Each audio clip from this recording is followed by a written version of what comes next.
Want to disconnect your Roblox account from your PlayStation?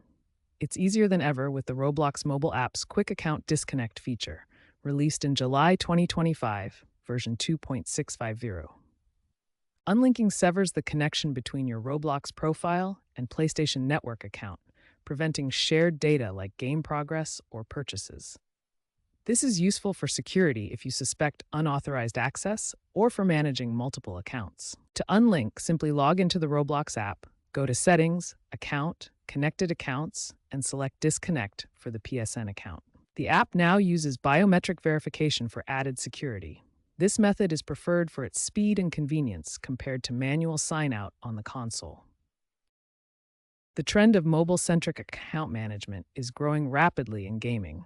Roblox leads with secure mobile unlinking that's faster and more secure than console methods. In a recent PSN hack affecting thousands, users successfully used the Roblox app's Quick Disconnect feature to prevent further Roblox data exposure, achieving a 95% success rate. Cybersecurity experts rate the mobile unlinking feature highly at 4.5 out of 5 for effectiveness in preventing cross-platform identity theft. Future trends include AI-assisted unlinking and blockchain technology for secure, irreversible disconnections, enhancing user trust, and reducing support tickets. Regular unlinking is recommended for maintaining good digital security and protecting your account.